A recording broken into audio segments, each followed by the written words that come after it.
Chenard's Nursery, and I'm here today to talk a little bit about the basics of honey harvesting. Honey harvesting can be hard and sticky work, but can also be very rewarding. We like to harvest our honey in the summer. Individual varietal honeys may need to be harvested at the end of the bloom cycle or when you move the bees from the crop source. Otherwise, make sure you have your honey off by the end of August so that the bees have time to readjust for fall. To start off with, you really need to get into your hive and do the standard opening and looking through the frames, just like you would do in a regular inspection. You can take whole supers at a time, but you don't have to. You can also take individual frames. So you need to decide when you're getting into your hive if you have enough honey to extract while still leaving adequate supplies for the bees for the winter, and if the honey is ready to extract. Honey frames that are fully capped are ready to extract, but if you have some honey in that is not fully capped, you'll need to shake test it. A quick flip of the wrist. If the honey comes out, it's too thin and that frame should not be extracted. It can spoil the rest of the batch. So pulling frames, you can pull whole supers at a time, or you can pull individual frames. If you want to get an empty box out there while you're working, you can pull individual frames out and set them aside in a separate box that you can then exclude bees from and render down. If you have a situation where you need to pull some frames and you're not ready to do extraction, honey frames can store for later extraction. Fully capped honey can store very well at room temperature after 48 hours of freezing to kill off pathogens and pests such as wax moths. The next step is simply to get the bees out of the box so you can freely work the honey. And there's a couple of good techniques for doing bee exclusion. A really simple and straightforward approach is to use a fume board, as you see in the pictures. A fume board has a felted side, and you take your felted side and you spray on a bee excluder, such as Honey Bandit or Bee Quick.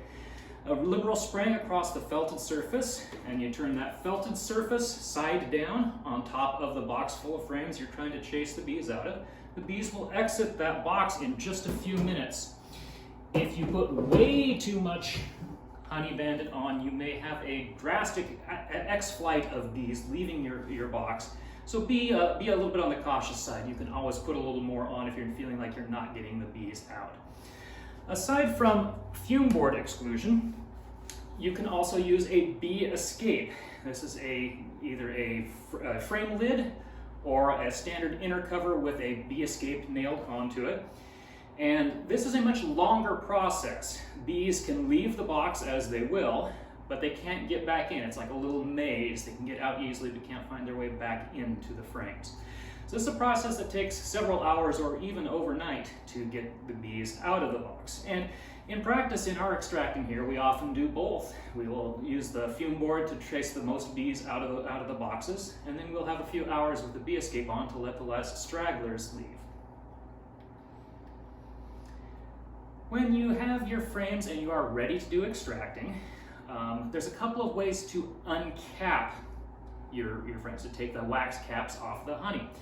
You'll need to work over a bucket or a fancy uncapping tub to make sure you're collecting all the wax and all the drippings. You may get as much honey coming through your uncapping tub as actually comes through the extraction process. So there are a lot of ways to get the honey caps off. A heated knife or an unheated knife can actually cut the cappings off in sheets, as you can see on the pictures there. Aside from that, using uncapping tines. Now, uncapping tines are a much simpler device than an uncapping knife and can work on frames even if you're not fully drawn out. You don't have huge amounts of wax extending clear past the boards of the frame. But they're a little bit messy. To use an uncapping tine, if you have your frame and you're setting your frame on your uncapping tub, take the uncapping tines and you rake them down across the wax, pulling the cappings off. It's not quite as clean or thorough a job as an uncapping knife, but it will let the honey out.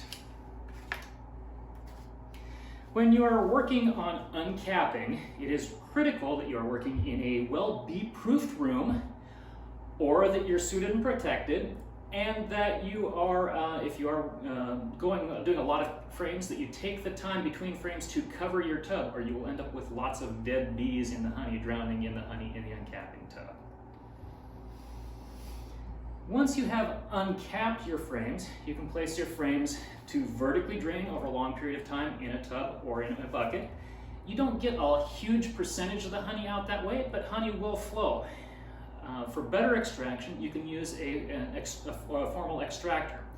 That's what they call spinning honey. And you can put your frames into the extractor and either manually with your hands or with an attached motor, spin those frames around, whipping all of the honey out of the frames and onto the side of the extractor, where it will then run down and collect in the bottom of the extractor. Even by mechanized means, it takes a while. By hand spinning, it takes several minutes for each batch of frames to clear enough honey out to be done. As you work multiple frames through your extractor, you'll find honey is accumulating in the bottom of the extractor, and when you exceed a certain depth, it starts impeding your ability to spin that extractor. That's a good time to go ahead and drain your honey on into your collection bucket. In the picture there, you can see we're draining from the gate valve on the bottom of the extractor into a honey bucket, and we have filters on. There's actually a set of 3 gradated mesh filters in the top of that bucket, so we're running the honey through that so that our finished honey in the bottom is already pretty well filtered out by the time it hits the bucket. Again, between drainings, it is critical to cap your bucket unless you are in an absolutely bee-proof environment, or you will have lots of bees floating in your honey. You don't have to technically filter at this stage. You can do filtration as you're bottling, but at least primary filtration to get the biggest amount of dead bees, wax cappings, and other sundries that are sitting in the honey out before the bottling step is highly advantageous. You can cap that bucket and store it for quite a long period of time. Honey doesn't really go bad. When you are ready to bottle, it takes a little practice to get into the flow of opening the gate valve and filling a jar cleanly without spilling at either the start or the stop of the draining. But a little practice will get you quite used to it. And remember that when you are to the stage of bottling, temperature matters. Honey flows really good at temperatures around 90 to 100 degrees.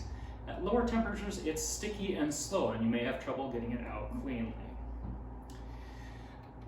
So at the end of the extraction process, you will have quite a bit of cleanup to do. It's well advised to spend the time before extracting to prepare your work site. Put down plastic sheeting or cardboard sheets under all the implements you're going to be working with, because honey goes everywhere and it's a sticky mess and it's kind of hard to clean up. Cleaning up your equipment and your work areas, warm to hot water does a much better job of removing honey because it actually dissolves the sugary honey as it goes. And for final cleaning steps on your extraction equipment to make sure you're not contaminating future batches, take the time to wash things down with a very mild bleach solution. That's like a 1 to 10 bleach in water solution so that the material will be clear. The good news is the bees will do some of the work for you. Your finished wet sticky frames don't need any kind of cleanup. Simply take them back to the hives and put them on the hives under your regular top covers.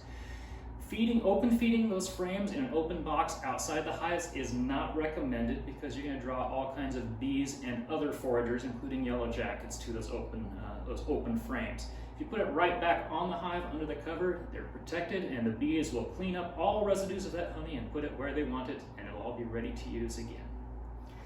So enjoy your honey harvesting, and there's nothing like the fun of having some finished fresh honey from your own hives to give and enjoy. Thank you very much.